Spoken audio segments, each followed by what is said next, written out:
Hey guys, this is Matt with synergyfortrading.com, and what we're going to talk about in this video is the importance of where you apply your analysis on the chart. Most of you, I'm willing to bet, are very, very concerned with what you're applying on the chart, be it a stochastic, a MACD, some kind of moving average,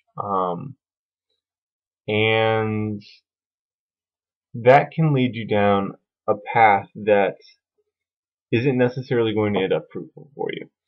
Because in all my years of study, I got really caught up into that, and it didn't make me any money. And the reason it didn't make me any money is because I was ignoring the single most important fact of trading, and I was looking at something that wasn't entirely important.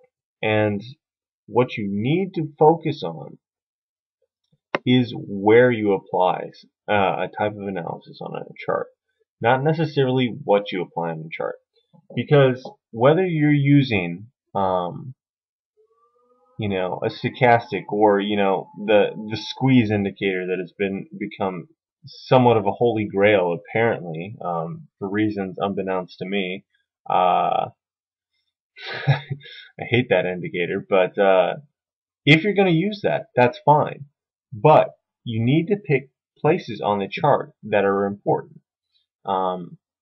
And that's up for you to decide, but things to look at. I would suggest heavily focusing on support and resistance. I know you don't want to hear that, but at the end of the day, support and resistance is what the market makers are looking at. It's what the pit's looking at. It's what most successful traders are looking at. And it would pay for you to look at that as well. Now, let's say you're using this stochastic for entry signals, okay? Well, yes, you have an overbought signal here that flips over and could signal a potential sell signal, but for me, it would be more important that this potential sell signal come up and test the resistance area. Or yes, you have a potential oversold area down here, but the fact that that is coming down into a potential support area would indicate to me that's a good place to get in on the chart if whatever indicator you're using specifies it as such. Okay, that's your best area. Where people and traders get lost is they say, well, if the criterion made this a winning trade right here, then it should be a winning trade when it gets oversold down here and here and here. And so they apply it everywhere on the chart without thinking about where price is actually at on the chart. And so they've completely lost the concept of what made this a winning trade. It was a winning trade, yes, because things were oversold, but they were oversold at an important area on the chart. Now, I don't care if you're looking at support and resistance, Fibonacci, a whole host of other things, but you need to learn to look at where you're applying your analysis on a chart rather than necessarily what you're applying.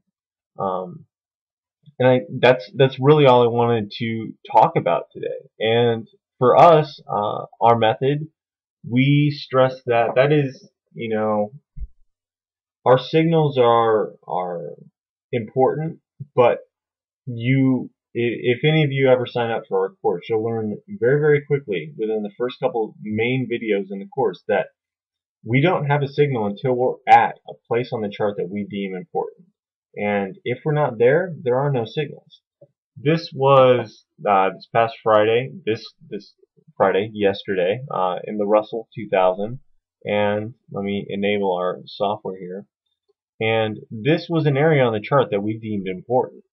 And we got a signal right there as we would be looking for. Our entry would have been 91.10, and you'd be targeting 2 to 1 on that trade. At least I would. I'd be targeting 2 to 1 on that trade, and you were easily filled for plus $110 a contract inside of 4 minutes. So 4 minutes, 110 bucks. It's not too bad. It's a nice way to end a Friday, I suppose.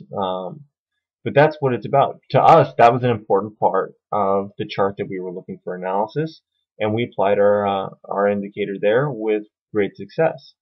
We don't advocate squiggly lines. We don't advocate any of this. We trade pure price action. We have up-to-date information.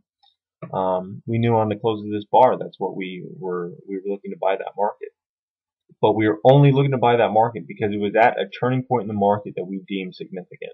So I don't care what you begin to quantify your significant turning points in the market as, but you need to focus on that. Do more research on that. Focus on where you're applying things on the chart, because that is going to get you so much more success than just blindly applying some kind of moving average or some kind of momentum oscillator anywhere and everywhere on the chart. That's what kills your accounts. So don't do that. If you want to know what we're trading, if you want to learn how to take profits like this out of the market, check us out at synergyfortrading.com, because we have a very, very strong emphasis on where we're applying things on the chart.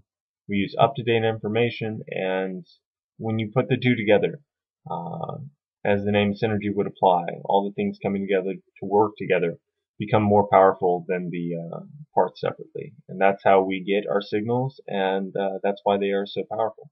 So check us out at synergyfortrading.com, and we'll catch you later.